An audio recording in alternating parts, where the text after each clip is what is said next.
அன்பு நண்பர்களே, உலகத்தமிழ் உறவுகளே, அனைவருக்கும் வணக்கம்.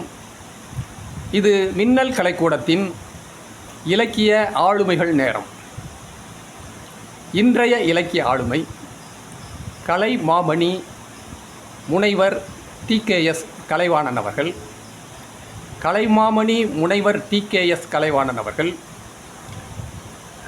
தமிழ் நாடக மேதை பத்மஸ்ரீ ஔவை TKS சண்முகம் அவர்களின் புதல்வர் என்பது குறிப்பிடத்தக்கது.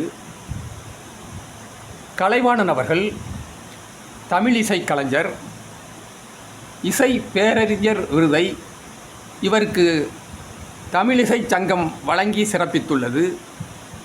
1330 திருக்குறள்களுக்கும் இசையோடு பாடி குறுந்தகடு வெளியிட்டு இருக்கின்றார்கள். சிறந்த சொற்பொழிவாளரும் கூட. அப்துல் கலாம் ஐயா அவர்கள் குடியரசுத் தலைவராக இருந்தபோது இவரை குடும்பத்தோடு அழைத்து குடியரசுத் தலைவர் மாளிகையிலே விருந்தளித்து சிறப்பித்து இருக்கின்றார்கள்.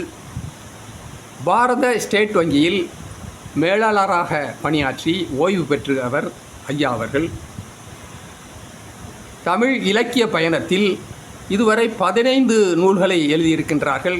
TKS கலைவாணன் ஐயா அவர்கள் அமெரிக்காவில் என் கலைப்பயணம் என்னும் பயண நூல், திருக்கயிலாய தரிசனம் என்னும் ஆன்மீக நூல் என பல அற்புதமான இலக்கிய நூல்களை வெளியிட்டிருக்கிறார்கள்.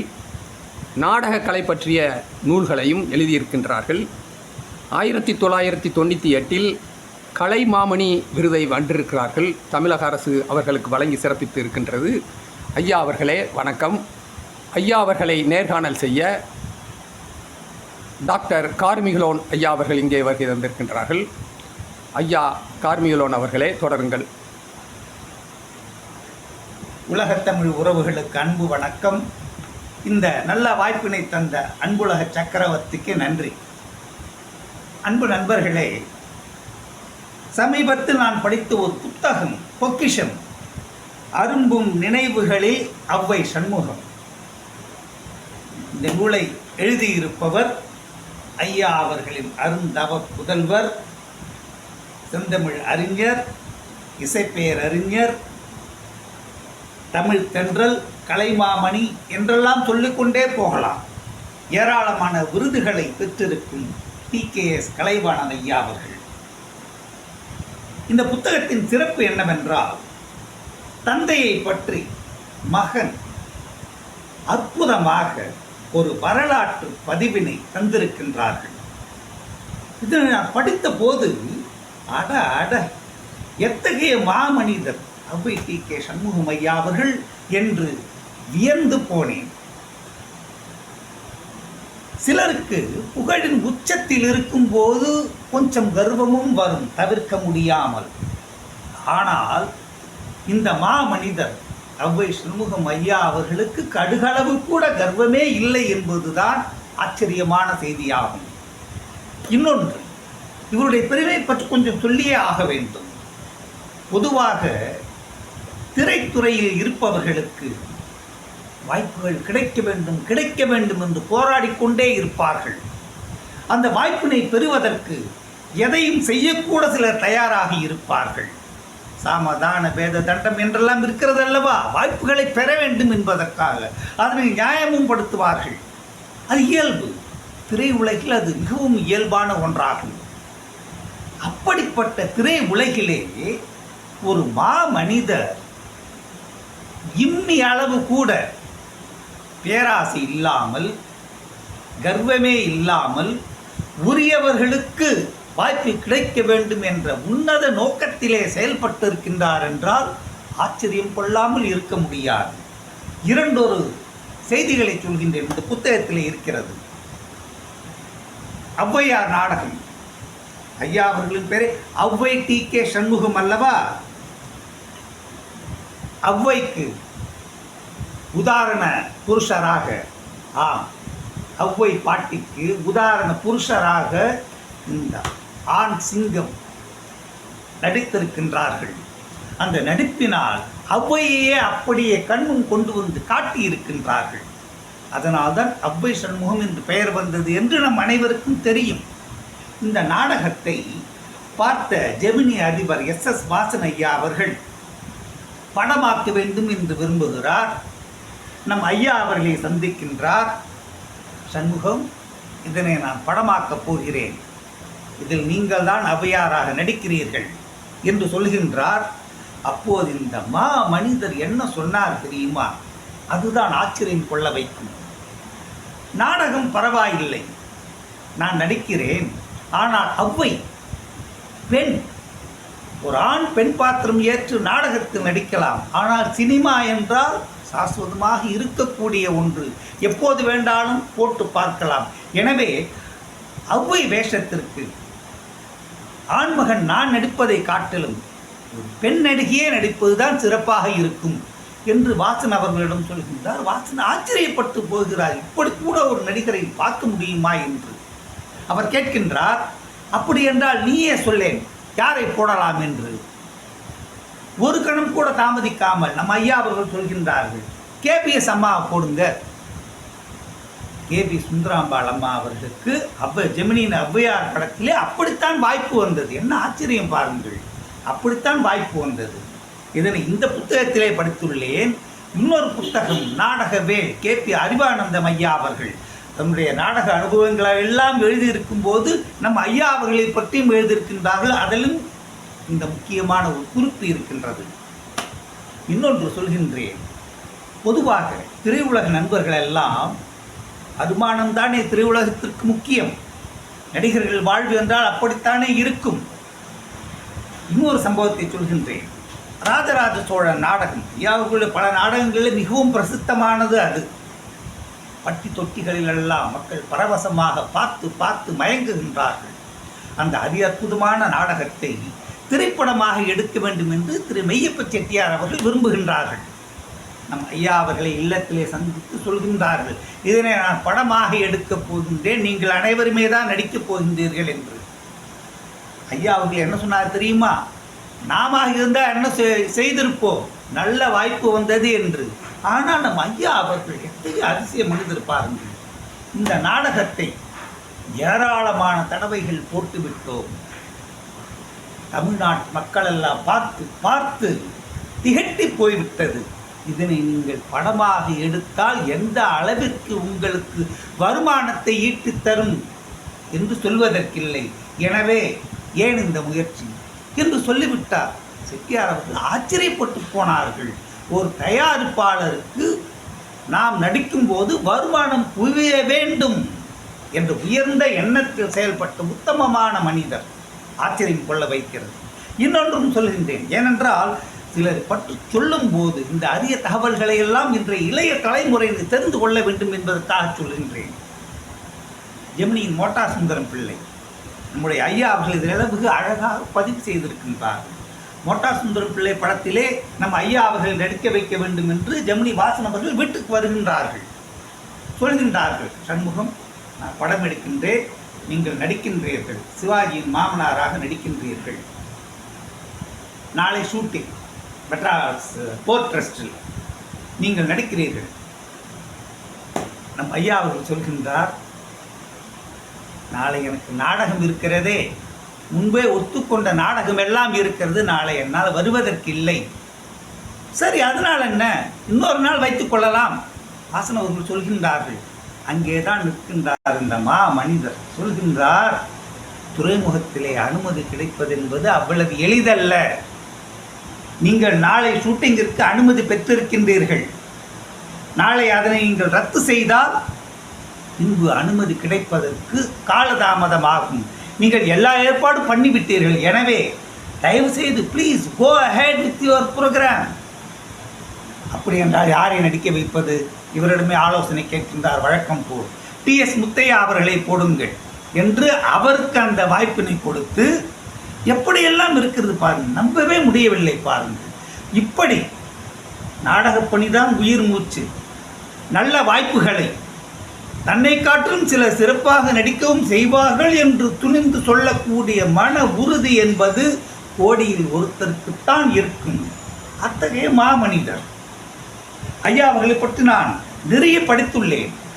தன்னுடைய குழுவிலே பணியாற்றும் அனைவரையும் குடும்ப உறுப்பினர்களாகவே பாவித்த உன்னதமான மனிதர்.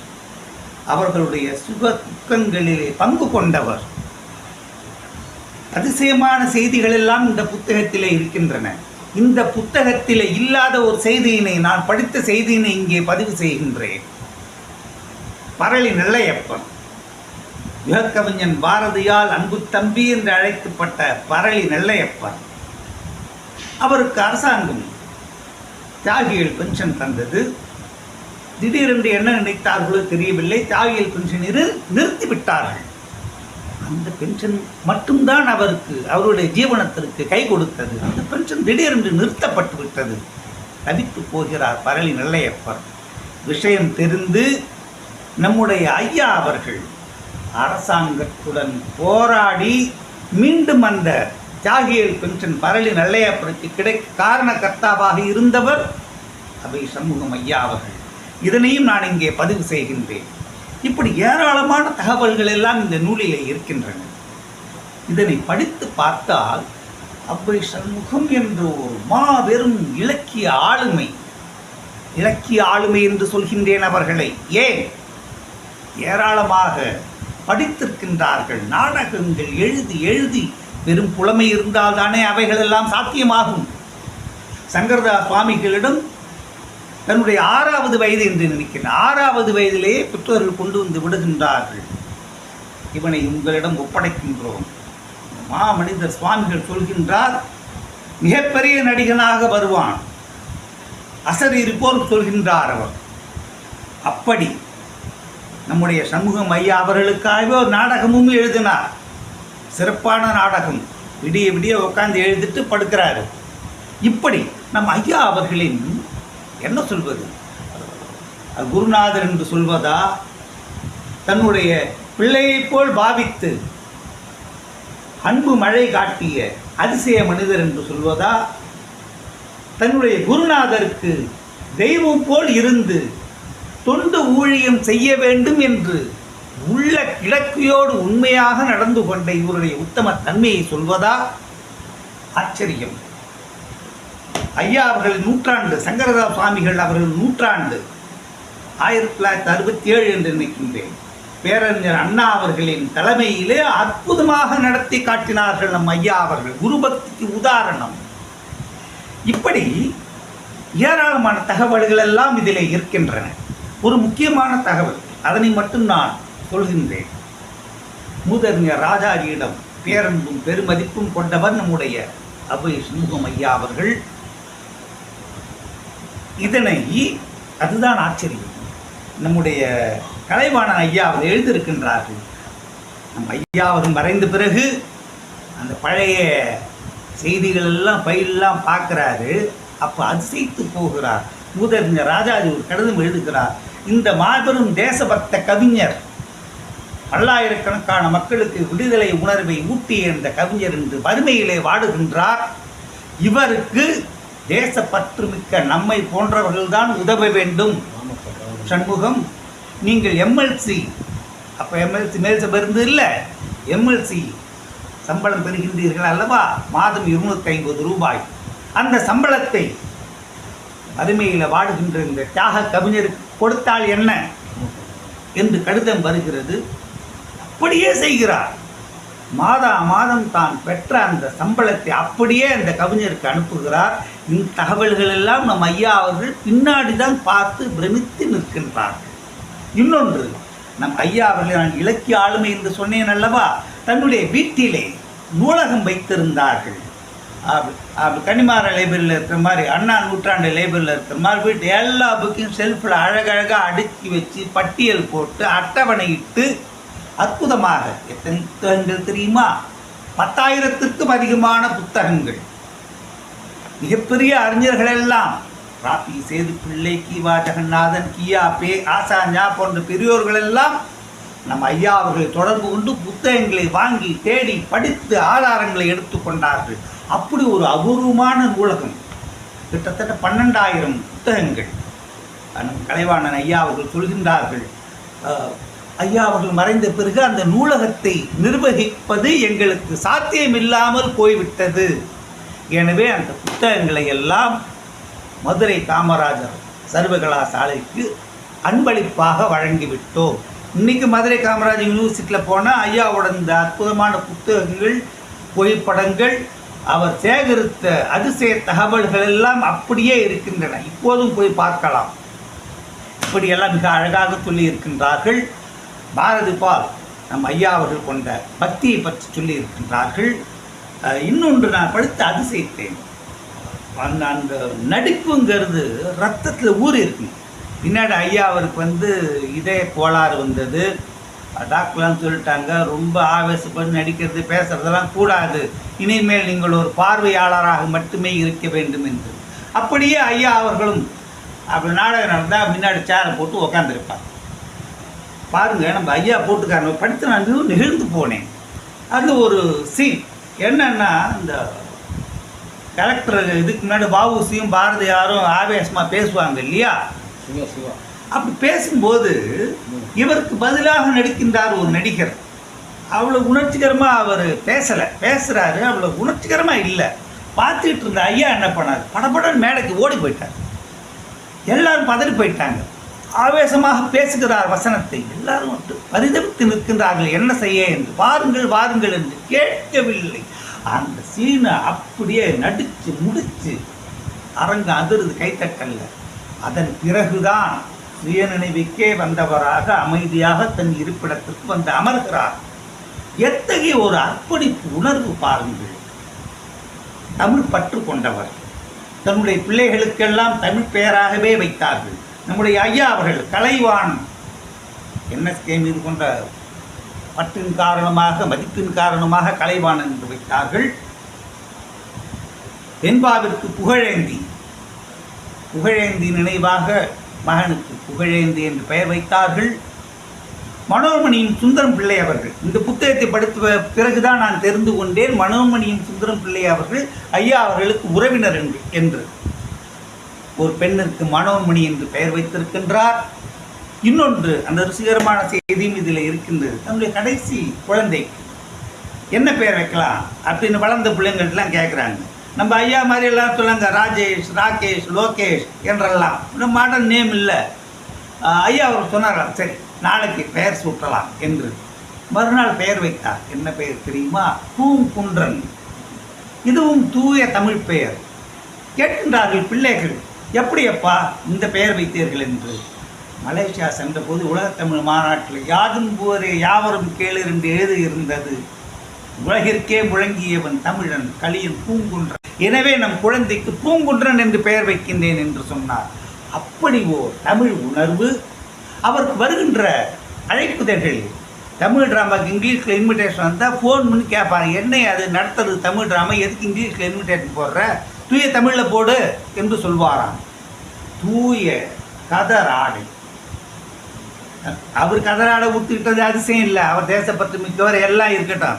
தன்னுடைய பிள்ளைகளும் குடும்பத்தாரும் கதராடையே உடுத்த வேண்டும் என்று வற்புறுத்தி வலியுறுத்தி அவர்களையும் அப்படியே அணியச் செய்த அதிசய மனிதர். இவரை பற்றி சொல்லிக்கொண்டே போகலாம். அப்படி ஒரு மாமனிதர். ஒன்று மட்டும் சொல்லி என் உரையை நிறைவு செய்கின்றேன். நான் எத்தனையோ புத்தகங்களிலே படித்திருக்கின்றேன், ஆனால் ஒன்றில் கூட இந்த அதிசயமான செய்தி இல்லை.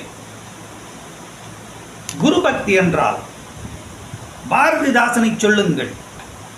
பாரதி மீது பாரதிதாசன் கொண்ட குரு பக்தி தான். நீங்கள் புராணம் இதிகாசங்களை எல்லாம் இனிமேல் சொல்ல தேவையில்லை. பாரதிதாசனை சொல்லுங்கள். பாரதியாரை பற்றி பாரதி இந்த பாடல் நம்முடைய ஐயா அவை டி.கே. சண்முகம் ஐயா அவர்களுக்கும் செல்வ செல்வர் மாப்போசி அவர்களுக்கும் மிகவும் பிடித்தமான பாடலாம். அதனை நம் ஐயா அவர்கள் பதிவு செய்திருக்கின்றார்கள். வாழேந்தும் மன்னர்களும் மானியம் கொள் புலவர்களும் மகிழ்வாய் அன்னாள் தம் தாளேந்தி காத்த நறுந்தமிழ் மொழியை, தாய்மொழியை, உயிரை இந்த நாளேந்தி காக்கும் யார் நன்னுணர் யார் என அயலான் நகைக்கும் பொழுதில் தம் தோளேந்தி காத்த எல் சுப்பிரமணிய பாரதியார் நாமம் வாழ்க. அப்படி உணர்ச்சி பூர்வமாக இவங்களெல்லாம் அது பாடும்போது பூரிப்படைவார்களாம் அவை டி.கே. சண்முகம் ஐயா அவர்களும் சிலம்பு செல்வர் மாப்போசி ஐயா அவர்களும். இப்படி ஏராளமான தகவல்கள் எல்லாம் இதிலே இருக்கின்றன. இது ஒரு தகவல் களஞ்சியம். இந்த புத்தகத்தினை வானதி பதிப்பகம் வெளியிட்டுள்ளது. வாங்கி படித்தால் யாம் பெற்ற இன்பம் போல் நீங்களும் பெற்று மகிழ்வீர்கள் என்று சொல்லி அடுத்து நாம் ஐயா அவர்களை நேர்காணல் செய்ய செல்வோம். ஐயா அவர்களுக்கு அன்பு வணக்கம். அதாவது இசை பேரறிஞர் அவர்களுக்கு அன்பு வணக்கம் அப்படி சொல்கின்றேன் நான். சரி, ஐயா அவர்கள் முதலில் நீங்கள் பல புத்தகங்கள் எழுதியிருக்கின்றீர்கள் சொன்னார்கள். நான் எப்போதும் கேட்கின்ற கேள்வி, எழுத்தாளர்களிடம் கேட்கின்ற இந்த கேள்வி, எழுத்திலே பேச்சாளராக வர வேண்டும் என்ற ஆர்வம் இருக்கும், பாட வேண்டும் என்று ஆர்வம் இருக்கும். நீங்கள் பேச்சாளராக, சொற்பொழிவாளராக, பாடகராக இப்படியெல்லாம் இருக்கின்றீர்கள். எழுத வேண்டும் என்று எழுத்தாளராக வர வேண்டும் அந்த எண்ணம் எப்படி தோன்றியது? அதற்கு பதில், அதன் பிறகு இந்த அற்புதமான பொக்கிஷத்தை எப்படி படைத்தீர்கள்? அதனை முதலில் சொல்லுங்கள், பிறகு நாம் கேள்விகளாகவே கேட்போம். அது எழுதுகின்ற சாதாரணமாக அப்பா அவருடைய நூலகத்தில் எங்களை அடிக்கடி படிக்க சொல்லுவார். அதுக்கு சிறுவர் நூல்கள்னு ஒரு தனி ரேக் இருக்கும்.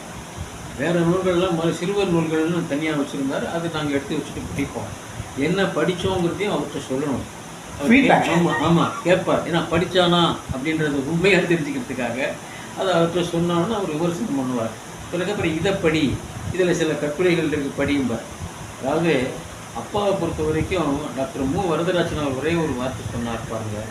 அதாவது அது பொன்னெழுத்துக்களால் பொறிக்கப்பட வேண்டியது. அதாவது எல்லா நடிகர்களும் நடிக்கிறார்கள், ஆனால் சண்முகம் படிக்கிறார்னு சொன்னார். இப்படிப்பட்ட அதாவது படிக்கின்ற நடிகர், படிப்பில் ஆர்வம் உள்ளவர். அதனால தான் தன் பிள்ளைகளும் படிக்க வேண்டும் ஒரு நூலகத்தை ஏற்பாடு பண்ணினார்னு சொன்னார். அப்போ அதில் என்னென்னா, அந்த நூலகத்திலேருந்து சில நூல்களை எடுத்து நாங்கள் அதிலிருந்து சில பக்கங்களை எழுத சொல்லுவார். மூவா மாதிரி உள்ளவங்களுடைய கட்டுரைகளை எல்லாம் நாங்கள் எழுதி அவர்கிட்ட காட்டணும். தமிழில் சரியாக எழுதுறானா, அதில் எதுவும் பிழை இருக்கா எல்லாம் பார்த்து அப்போவே சரி பண்ணுவார். இது எனக்கு எங்கெல்லாம் எனக்கு உதவிச்சுன்னா, நான் பள்ளிக்கூடத்தில் நான் கட்டுரை போட்டியில் கலந்துக்கிட்டு பரிசு வாங்குறதுக்கெல்லாம் அப்பா பண்ண இந்த மேற்பார்வை எனக்கு உதவிச்சு. அதில் எந்த தவறுதலும் இல்லாமல் நாங்கள் எழுதினோங்கிறது. இந்த ஆர்வம் அப்படி இருக்கவே எனக்கு எழுதணுங்கிற ஆர்வம் வரலன்னு ஒன்று. இன்னொன்று, நான் ஒரு வங்கியில் வேலை பார்த்துக்கிட்டு இருக்கிறதுனால என்னை எப்போ நேரம் கிடைக்கும்னு எனக்கு தெரியாமல் இருந்தது. எழுத்தாளர் விக்ரமன் அவர்கள்ட்ட எனக்கு ரொம்ப ஈடுபாடு உண்டு. எழுத்தாளர் விக்ரமன் அவர் மிகப்பெரிய எழுத்தாளர், எழுத்துலர் பிதாமகன். அவர் அப்பாவுக்கு நண்பர். பிற்காலத்தில் அப்பா மறைஞ்ச பிறமும் நான் அவர் தொடர்பில் தான் இருந்தேன். எங்களுக்கு நாடகம் எழுதி கொடுக்காத ஒரே எழுத்தாளர் அவர் தான். அவர் நாடகத்தை போட முடியாமல் போயிடுச்சேன்னு நம்ம கூட நினைப்போம். என்னமோ அவர் அது சிலருக்கு அமைந்தது, சிலருக்கு அமையலை. ஆனால் சிறந்த சரித்திர கதைகள்லாம் எழுதினவர். நாடகம் எழுதுறதுன்னு அவருக்கு பிரச்சனையாக இருக்காது. அப்பா சொல்லுவார், எந்த எழுத்தாளர்கிட்டையும் நீ நாடகம் எழுதினா தான் உன் எழுத்து முழுமை பெறும், நீ ஒரு முழுமையான எழுத்தாளன் ஆகிடுவ, வெறும் கதைகளோடு இருக்கப்படாது, நாடகங்களாக கிடைக்கணும்னு சொல்லுவார். அது மாதிரி பல எழுத்தாளர்களும் நாடக எழுத்தாளர்கள் ஆக்கினார். இப்போ விக்ரமன் ஐயாட்ட தொடர்பு இருக்கனால அவர் சொன்னார், அவராக ஒரு நாள் கேட்டார். நான் வடநாட்டில் காஷ்மீர் பக்கத்தில் இருக்கிற அமர்நாத்துக்கு போயிட்டு வந்தேன். அந்த பனிலிங்கத்தை போய் பார்த்துட்டு வந்தேன். ரொம்ப சிறப்பாக இருந்ததுன்னா, ரொம்ப அற்புதமான பயணம்னு சொன்னேன். உடனே அவர் சொன்னார், இந்த அற்புதத்தை நீங்கள் மட்டும் அனுபவிச்சுட்டு வந்துட்டீங்க, அதை மற்றவங்களும் அனுபவிக்கிற மாதிரி செய்யணும்னா ஏன் நீங்கள் அதை ஒரு இதாக நூலாக எழுதக்கூடாது சாப்பாடு. உடனே சொன்னார், ஒரு நூலாக எழுதுங்களேன். நூல் எழுதுறதா, அது மிகப்பெரிய விஷயமாச்சு எழுதலான்னு. அதெல்லாம் ஒன்றும் இல்லை, வீட்டில் தாள் இருக்குல்ல, வெள்ளைத்தாள் எடுத்து அட்டையில் வைங்க, உடனே பேனாவில் மை இருக்குன்னா நிரப்பிங்க, இல்லைன்னா இப்போ லேட்டஸ்ட் பால் பாயிண்ட் பேனாலும் எடுத்துக்கங்க, அந்த தாளில் கையை வைங்க, நீங்கள் தொடங்கினதுலேருந்து ஒரு எழுத ஆரம்பிங்க, நீங்கள் எழுதி முடிச்சிடுவீங்கன்னு. எனக்கு அதிசயமாக இருந்தது அவர் சொன்னது. சொன்ன மாதிரியே நான் அதே மாதிரி தாள் எடுத்தேன், எழுத தொடங்கினேன். பிறகு அந்த படங்களையெல்லாம் அதில் போட்டேன். அது ஒரு அற்புதமான நூலாக வந்துவிட்டது. அதை வானதி பதிப்பகம் தான் முதல் நூலை வெளியிட்டார்கள். அப்போ வானதி திருநாவுக்கரசு செட்டியார் இருந்தார் உயிரோடு. அவருடைய மகன் தான் இருக்கார் ராமநாதன். அன்னைக்கு அவர் இருந்தார். அதை பார்த்து உடனே இது பண்ணி, அதுக்கு பிறகு அந்த நூல் வெளியே வந்தோடனே கல்கி ராஜேந்திரன் அவர் படித்தார். கல்கி ராஜேந்திரன் எவ்வளோ பெரிய ஆளுமை எழுத்தில். அவர் படிச்சுட்டு இது ஒரு வழிகாட்டி நூலாக இருக்கிறதுன்னு எனக்கு எழுதி அனுப்பிச்சார் கடிதம். பயணத்துக்கு ஒரு வழிகாட்டி நூல், பயண வழிகாட்டி மாதிரி இருக்குது. அவ்வளவு குறிப்புகளோட அந்த மேப்பெல்லாம் வேறு போட்டு எப்படி போகணுன்னு சொல்லி, அது பேருந்தில் போனால் என்ன செலவாகும்னு சொல்லி, எப்படி போகணும், அதுக்கு என்ன வழிமுறைகள், எப்படி அனுமதி வாங்கணும் அரசாங்கத்தில், இவ்வளவு விஷயத்தையும் போட்டு நீங்கள் எப்படி ஒரு நூலில் அது முதலாக எழுதுறேங்கிறீங்க அப்படின்னா நீங்கள் அநேகமாக இனி நீங்கள் பல நூல்கள் எழுதுவீங்கன்னு ஒரு வார்த்தை சொன்னார் கல்கி ராஜேந்திரன். ஒரு உத்தேகம் வந்துருச்சு. ஆமாம், சொன்னவர் கல்கியுடைய மைந்தன். அப்புறம் என்ன கேட்கணுமா, அதுக்கப்புறம் நான் வரிசையாக என்னுடைய பயணங்களை எல்லாம் நான் என் அனுபவம் நூலாக்கினேன். அமெரிக்காவில் என் கலைப்பயணம்னு எழுதினேன். அப்புறம் கங்கோத்திரி, யமுனோத்திரி, கேதார்நாத், பத்ரிநாத்லாம் போன ஒரு பயணம், அதை வந்து இமயமலை சாரலிலே அப்படின்னு தலைப்பில் அதை ஒரு நூலாக எழுதினேன். இது இலகணேசன் அவர்கள் ரொம்ப பாராட்டினார், நாகாலாந்து ஆளுநர். இவெல்லாம் பாராட்டினாங்க. இது ஒன்றொன்றுத்துக்கும் ஒரு வெளியிடும். அப்பாவுடைய பிறந்தநாள் விழா ஆண்டுதோறும் நடக்கும், அதில் வெளியிட்டோம் அந்த நூல் ஒன்று. அப்படியே வெளியிட ஒவ்வொரு ஆண்டுக்கு அப்பா பிறந்தநாள் விழாலையும் ஒரு நூல் வெளியிடணுங்கிற ஒரு எண்ணம் வெளியே வந்து ஒவ்வொரு நூலாக நான் எழுதி, அப்புறம் நாடகமும் தமிழிசைன்னு ஒரு அற்புதமான ஒரு நல்ல ஒரு சப்ஜெக்டு. அதில் நான் ரீசர்ச் பண்ணி எனக்கு வெளிநாட்டிலேயே படிச்சுட்டாங்க. அந்த யூனிவர்சிட்டியில் படித்து, அந்த யூனிவர்சிட்டியில் அமெரிக்காவிலேருந்து இங்கே வந்து ராஜ்கோரமண்டலில் தங்கியிருந்து எனக்கு ஒரு விழா வச்சு எனக்கு கௌரவ முனைவர் பட்டம் கொடுத்தாங்க. அந்த நூல் சிறப்பாக இருக்குன்னு சொல்லி. நாடகமும் தமிழிசைங்கிற அந்த நூல், அதே நூலுக்கு எஸ்ஆர்எம் பல்கலைக்கழகம் அவங்க வந்து அந்த நூலுக்கு சிறந்த இசை நூல்னு சொல்லி முத்துத்தாண்டவர் பேரால் வழங்குகிற ஒரு பரிசை எனக்கு ஒரு வருஷம் கொடுத்தாங்க. அதுக்கு 1 லட்சம் ரூபாய் பரிசு அந்த நூல் அது கொடுத்தாங்க. இப்படி ஒன்று எனக்கு வர எனக்கு வந்து அந்த எழுதணுங்கிற ஆர்வம், அதாவது எல்லாத்தையும் அது போகுது, நம்முடைய பதிவாக இருக்கும், நம்ம எது நினைச்சாலும் அந்த எண்ணங்கள் பதிவுங்கிறதுக்கு அது நூல் உதவுதுன்னு சொல்லி ஒரு நூலாக எழுதி நான் அதுக்கப்புறம் அப்பாவை பற்றி நூற்றாண்டு கண்ட நாடக வேந்தர்னு ஒன்று அப்பாவை பற்றின ஒரு இது எழுதினேன். இன்னைக்கு மற்றவங்கெல்லாம் அப்பாவை பற்றி என்ன சொல்கிறாங்க, இப்போ மூவா சொன்னது போட்டேன் இல்லையா, இதே மாதிரி ராஜாஜி சொன்னது அவர் சொன்னார். நீங்கள் அதை உங்களுக்கு நீங்கள் படிச்சிருப்பீங்க. ராஜாஜி வந்து ஔவையார் நாடகத்தை பார்த்துட்டு இருக்கு என்ன சொன்னாருன்னா, நாடகங்களின் மூலமும் நாட்டு மக்களுக்கு நன்மை செய்ய முடியும் என்பதை நிரூபித்தவர் சண்முகம். ஔவையாரே வாழ்ந்தார் அப்படின்னு சொல்லிட்டு ஔவையார் வேடத்தை அவர் பார்த்துட்டு, இனிமேல் எனக்கு தெரிந்து நம் நாட்டில் ஔவையார் என்றால் சண்முகம், சண்முகம் என்றால் ஔவையார் அப்படியே அமைஞ்சு போச்சு பாருங்க. அது மட்டுமல்ல, அதுக்கப்புறம் அவர் ஜெமினி படம் வெளிவந்தபோது கேபிஎஸ் நடித்த ஔவையாரையும் பார்த்தாரு. பிரம்மாண்டமான படம் பார்த்துட்டு ராஜாஜி அப்பவும் சொன்னது என்னன்னா, நல்லா நடிச்சிருக்காங்க, பார்த்தேன் இருக்கு, இருந்தாலும் சண்முகம் என் மனதை விட்டு நீங்கவே இல்லை இந்த வேடத்தில் சொல்லிட்டார். இப்படியும் சொல்லிட்டார் ராஜாஜி. அதான் அப்படின்னா பாருங்க எப்பேற்பட்ட ஒரு இதையெல்லாம் வந்து நம்ம வெளியிடணும்னு நூற்றாண்டு கண்ட நாடக வேந்தர்னு ஒரு நூலில் வெளியிட்டேன், தொகுப்பு நூல். அதில் நல்ல ஒரு அருமையான ஒரு தொகுப்பு அது. அதுக்கப்புறம் இன்னும் ஒவ்வொரு இதாக எழுதும்போது நாடகம் தமிழிசைன்னு எழுதினேன். அதுக்கப்புறம் தமிழ் நூல்களை பற்றி சில விஷயங்கள் எழுதினேன். அதுக்கப்புறம் உள்ள பயணங்கள், அப்புறம் வந்து டாக்டர் சந்தோஷம் ஐயா அவர் வந்து திருவள்ளுவர் சிலையை உலகம் முழுக்க பல நாடுகளில் திறந்து வைக்கிறார். போகும்போதெல்லாம் என்னையும் கூட்டு போயிடுவார். ஏன்னா அவர் பாடல்கள் எழுதி கொடுப்பார், நான் இசையமைச்சு பாடுவேன் திருக்குறள் பற்றி, திருவள்ளுவர் திருக்குறள்லாம். ஏன்னா திருவள்ளுவருடைய திருக்குறள் 1330 குறட்பாக்களை இசையோடு கொடுத்தேன். முதல்ல 3 மணி நேரத்துக்குள்ளே கேட்குற மாதிரி உள்ளது நான் தான் கொடுத்தேன். எல்லாரும் சொன்னாங்க. அதை வெளியிட்டவர் முத்தமிழறிஞர் டாக்டர் கலைஞர் அவர்கள். அந்த நூலை, அந்த திருக்குறள் இசை வந்து உலகம் முழுக்க போய் இப்போ எல்லாரும் என்ன திருக்குறளோடையே சேர்ந்து என்னை பார்க்குறாங்க. திருக்குறள் கலைவாணன்னு சொல்லலை, அவ்வளோதான். மற்றபடி திருக்குறளை பாடியவர்னு ஒரு பெரிய ஒரு பேர் எனக்கு கிடைச்சிது.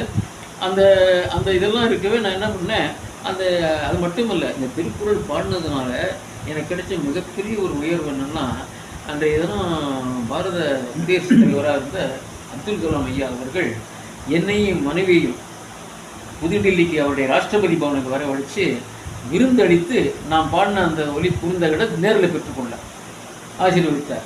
இது வந்து யாருமே எதிர்பார்க்காத ஒன்று. திருக்குறள் வந்து எந்த ஒரு உச்சத்துக்கு என்னை கொண்டு போயிருப்பாங்க.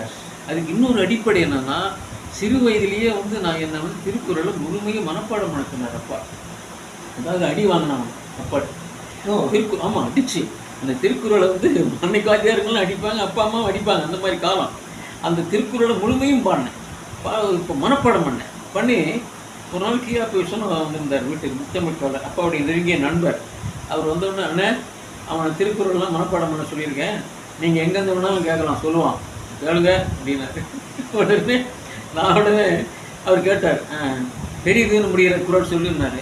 காலத்தினால் செய்த நன்றி சிறிதனே ஞாலத்தின் மான பெரியதுன்னு. ஓ சரி, ரெண்டாக சொல்லுவார், ஒரே சொல்ல 2 தரம் போடுவார். அது சொல்லணும், யாதெனின் நீங்கியான் மோதல் அதனின் இல்லைன்னு சொன்னேன். அப்புறம் ஒரே சொல்லையே அப்படியே அதுலேயே சொல்லிட்டு போவார். வெவ்வேறு பொருளை சொல்லுங்கன்னா, துப்பார்க்கு துப்பாய துப்பாக்கி துப்பார்க்கு துப்பாய தூவும் மழை. இன்னொன்று சொல்லுக சொல்லி பயனுடைய சொல்லற்க சொல்லி பயனுலா சொல்லுன்னேன். அப்படியே ஏதாவது என்ன பண்ணல, போட்டியிலேயே கலந்துக்கலாம் இருக்கேமேன்னு சொன்னார். என்னென்ன அப்பா சொன்னார், போட்டியில் கலந்துக்க போகிறான், அதுக்காக தான் மனப்பாடம் பண்ணியிருக்கிறான், வேற இன்னும் கேளுங்கன்னு. அப்புறம் வேறு சில குரல்லாம் அவர் கேட்டார். நான் சரியாக சொல்லலை, சரியாக விளையாட்டில் சரியாக மனப்பாடம் பண்ணாத விட்டுட்டேன். உடனே அப்பா ரொம்ப கோவம் வந்துருச்சு. உடனே சரிண்ணே வாங்கன்னு அப்புறம் சொல்லிட்டு போயிட்டார். கொஞ்சம் வெற்றி பெறுவான்னு ஏதோ சொல்லிட்டு போயிட்டார். உடனே அப்பா, ஏண்டா அவளுக்கு நான் சொன்னால் படிச்சிருக்கேங்கிற, நானும் அன்றைக்கி போட்டிங்கிறேன், அதெல்லாம் சரியாக படிக்கலை அப்படின்னாரு. இல்லைப்பா, அது சொல்லலாம்னா படிக்கலை, நீ சரியாக படிக்கலை, விளையாட்டு இல்லையா, உன்னை அப்போ தண்டிக்கலாம்லன்னாரு. பாருங்கள் தண்டனை எப்படின்னு. அந்த நேரம் பார்த்து எங்கள் நாடகக்குழுவில் அப்பாவுடைய கண்மணியின் காதலி நாடகத்தில் இன்ஸ்பெக்டர் யூஸ் பண்ணுறதுக்காக ஒரு கம்பு உண்டு. அந்த கம்பு லெதர் தோலை வேறு சுற்றி இருக்கும், அதில் அந்த மாதிரி ஒரு கம்பு. அது இன்ஸ்பெக்டர் கையில் வச்சுட்டு நடிப்பார். சித்தப்பா தான் இன்ஸ்பெக்டர் ஆகிறாரு, நடிப்பார். அந்த கம்பை கொண்டு வந்து அந்த காஸ்டியூம் இருக்கார் பாருங்கள், உடை அணிப்பார். அப்பா அண்ணாச்சின்னு எல்லாம் மரியாதையாக சொல்லுவாங்க. அண்ணாச்சி அந்த கம்பு தயாராக இருக்குது, இந்தாங்க பார்த்துங்க அப்படி. அந்த நேரத்திலே கொண்டு வந்து கொடுப்பாரு. உடனே அப்பா ஒன்றும் கை நீட்டு 2 கையிலையும் மாறி மாறி செவந்து ஒரு மாதிரி அடிச்சுட்டாருங்க. உடனே நான் அழுதுகிட்டே கீழே வழி வரேன். எங்கள் அம்மா வந்து அப்படியே பதறி போய் 10 நாள் எங்கள் அப்பாவோட பேசலைக்கு, என்னை அடித்ததுக்காக.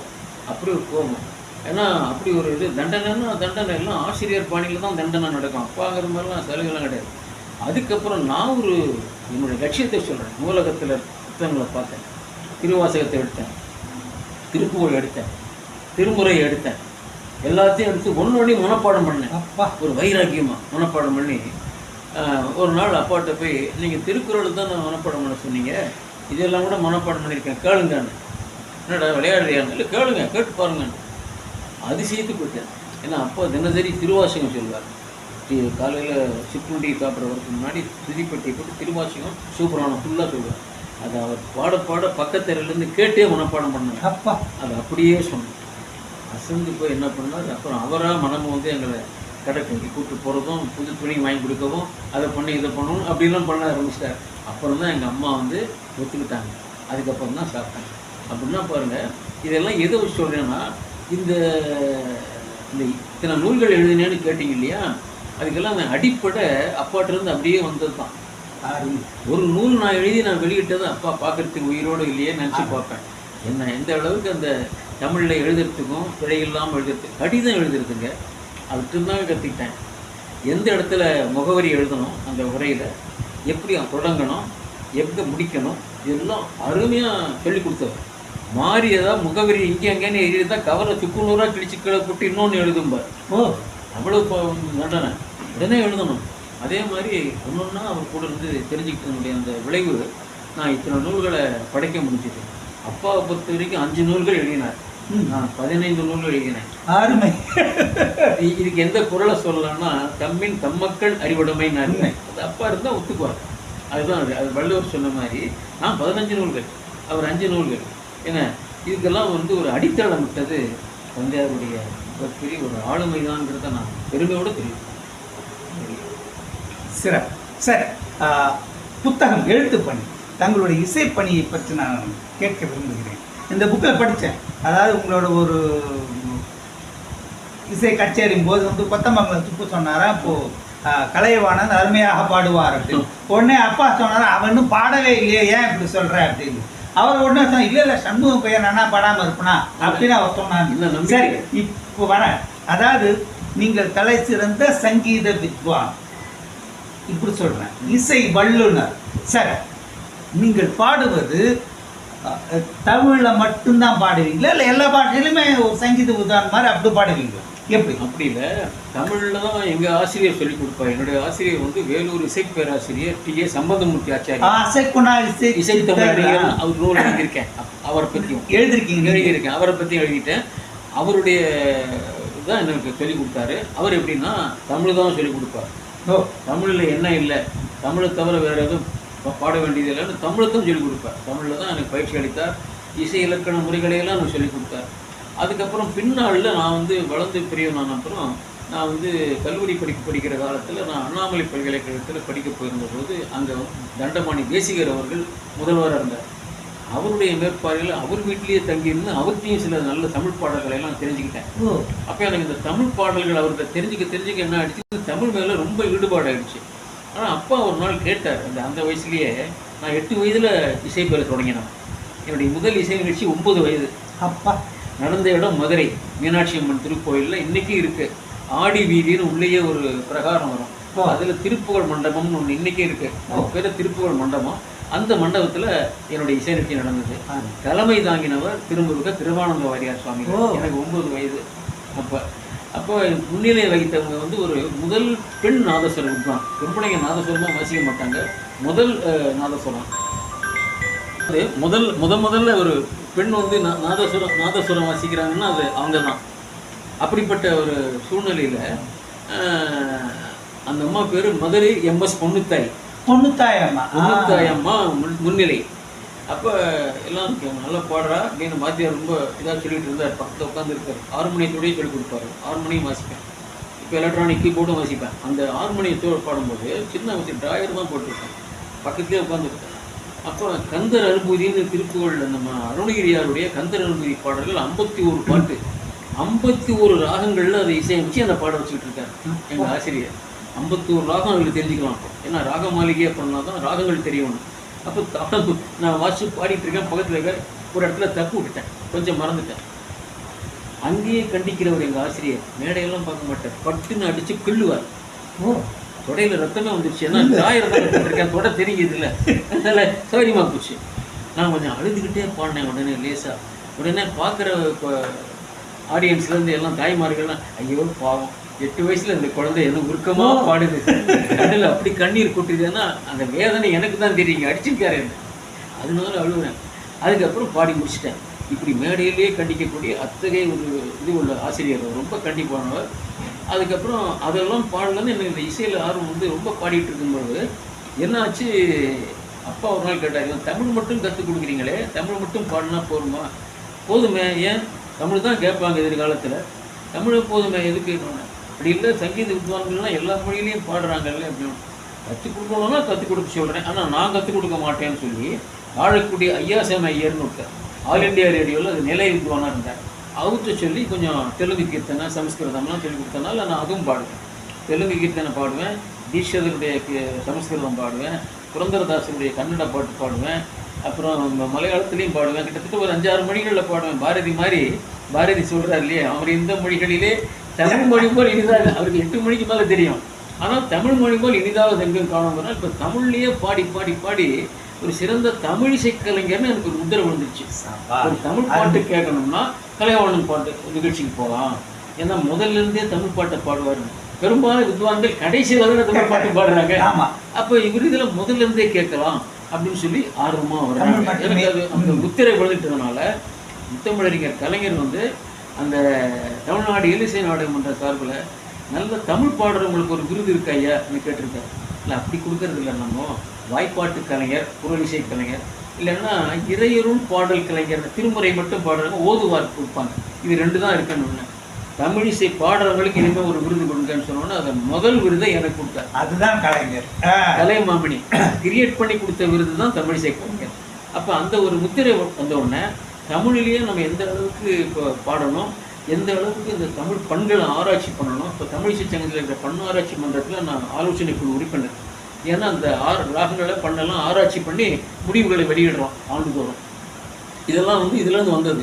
எனவே தமிழே போதும், தமிழில் பாடும்போதே கேட்குறாங்க, இன்னொரு மொழி கேட்கல, விருப்பப்பட்ட இடத்துல பாடுவேன், அது வேறு விஷயம். ஆனால் பெரும்பாலும் தமிழ் தான். அதனால் பிற மொழி பாடுறதுல ஆர்வம் குறைஞ்சி போச்சு ஒன்று.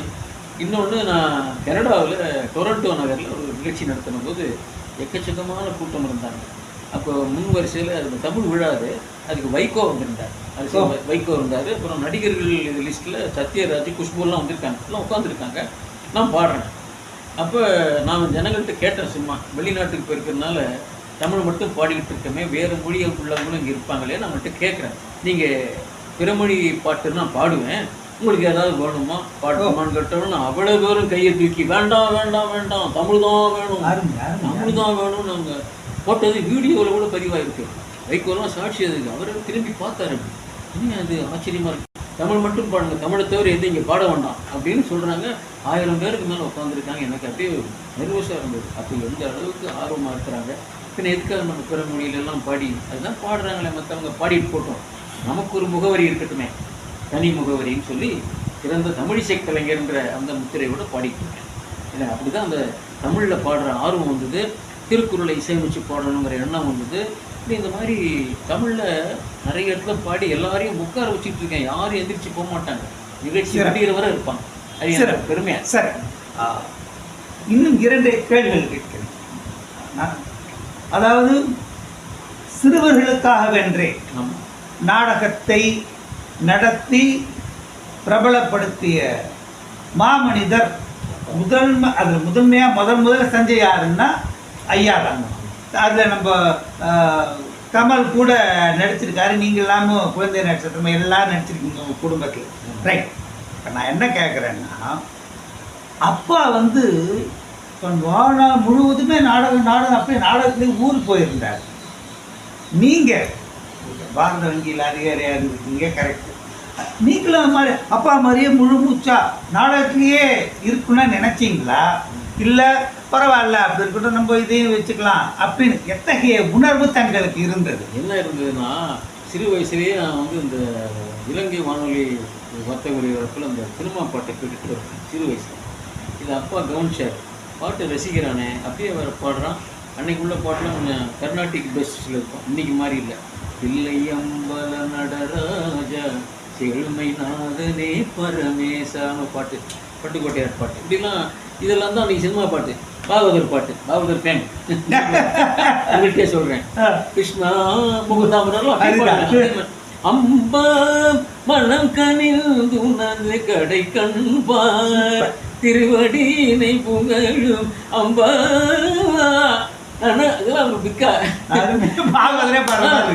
அதெல்லாம் நான் பாடிட்டு, இது சினிமா பாட்டு, இதே எப்படி பாடுறானே, ஒரு சங்கீதம் சொல்லி கொடுத்தா வரும்னு அப்புறம் தான் எனக்கு ஆசிரியர் நியமிக்கிறார் அப்பா, அந்த சிறு வயசுலேயே. அப்படி தான் அது துண்டுதலாக இருந்தது. அப்போ வந்து இந்த இசையில் நாட்டம் வர வர என்ன ஆயிடுச்சு, நடிப்பு எனக்கு அவ்வளவு இல்லை. ஆனால் அப்பா நாடகங்கள்லாம் என்னை அறிமுகப்படுத்தினார்னா சின்ன பால வயசுக்கு நாங்கள்லாம், எனக்கு ஒரு 23 வயசாகி ஒரு வாலிபராக வர நேரத்தில் அப்பா இறந்து போயிட்டார். அப்போ நாடகமே நடக்கலாம், அவரும் நோய்வாய்ப்பட்டுட்டார், இதே நோயாளி ஆயிட்டார். நாடகம் நடக்கலை. அப்புறம் எங்களெல்லாம் நாடகத்தில் ஒரு வாலிபராக ஈடுபடுத்துறதுக்கு உண்டான சூழ்நிலை அப்பாவுக்கு அமையலை, எங்களுக்கு அந்த வாய்ப்பு வரல.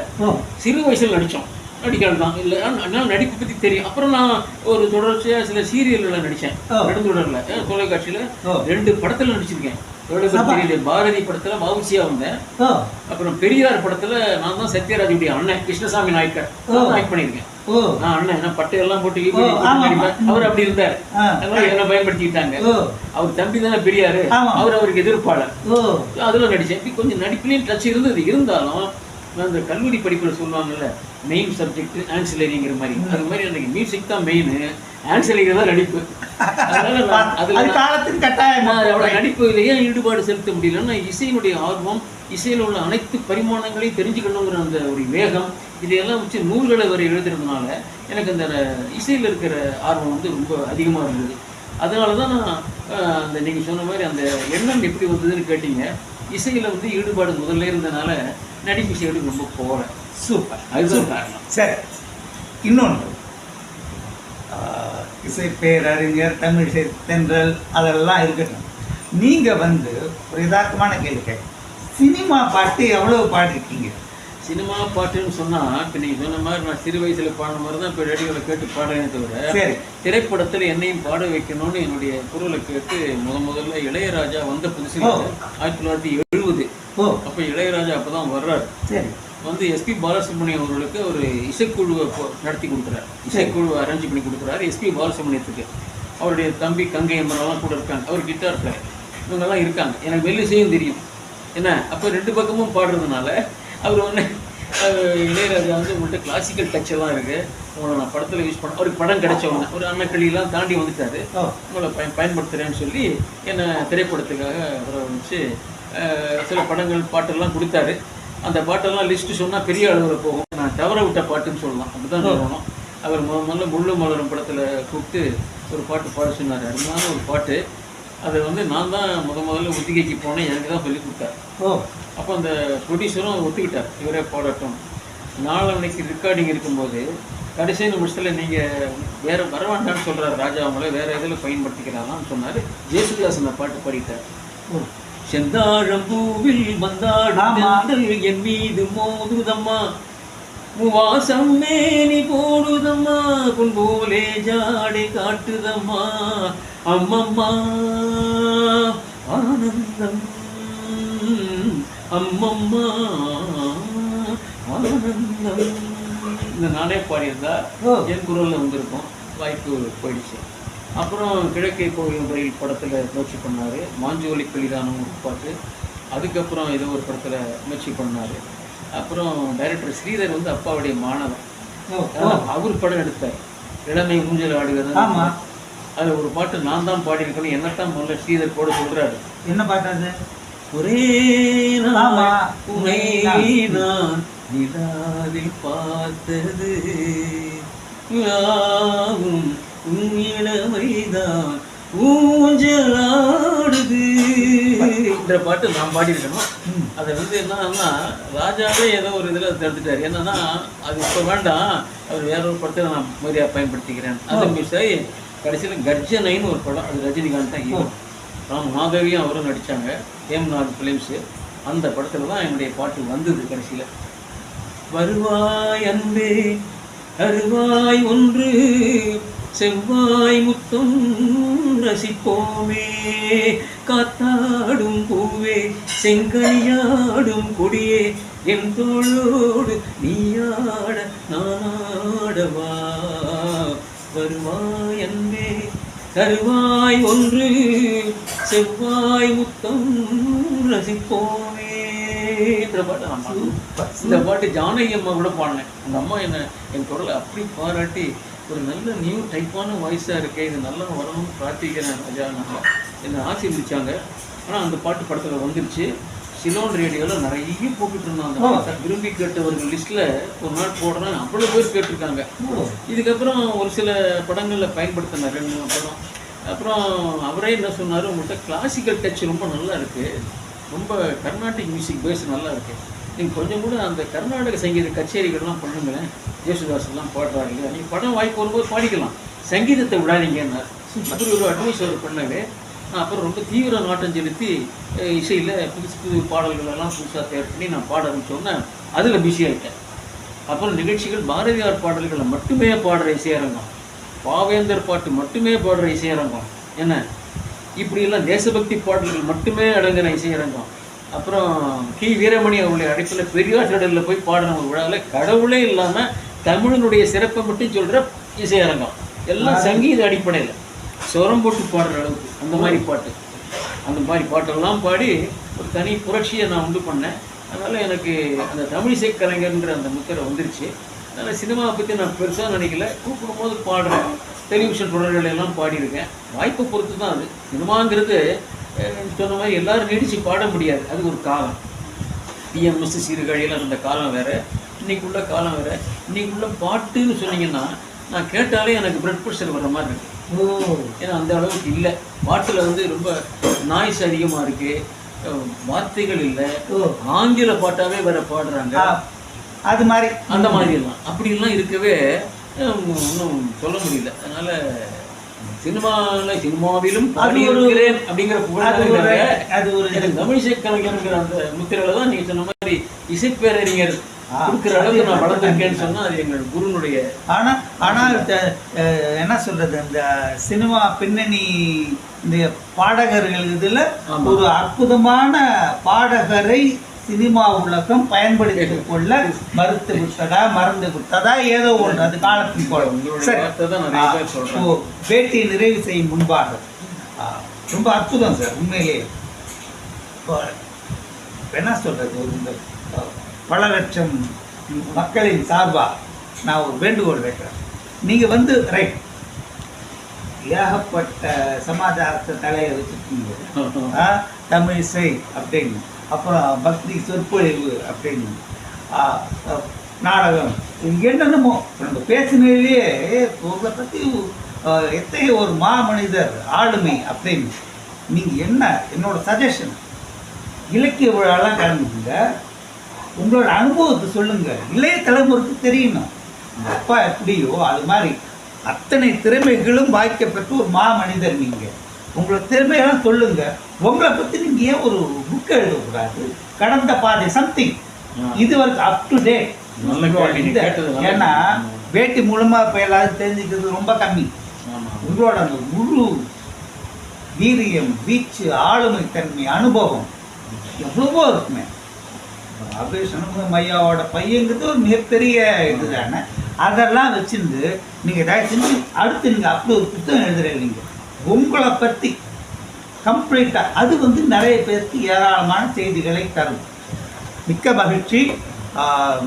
நம்ம மின்னல் கலைக்கூடம் சேனல் மூலமாக ஒரு அற்புதமான இலக்கிய ஆளுமையை, பன்முக திறமையாளரை சந்தித்ததில் மிக்க மகிழ்ச்சி. நன்றி, வணக்கம். ஐயா டிகேஎஸ் கலைவாணன் ஐயா அவர்களே, உங்களுடைய அனுபவங்களை இசை, நாடகம், சினிமா என்று பல்வேறு துறைகளிலிருந்தும் மிக அற்புதமாக வழங்கினீர்கள். மின்னல் கலைக்கூடம் நேயர்களுக்கு இது மிகவும் பயனாக அமையும். நன்றி. டாக்டர் கார்மிகலோன் அவர்களே, மிக சிறப்பான உரையை வழங்கியிருக்கின்றீர்கள். நன்றி. நேயர்களே, உங்களுடைய கருத்துக்களை கருத்து பெட்டகத்தில் பதிவிடும்படி கேட்டுக்கொள்கின்றோம். நன்றி, வணக்கம்.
Subscribe மின்னல் கலைக்கூடம்.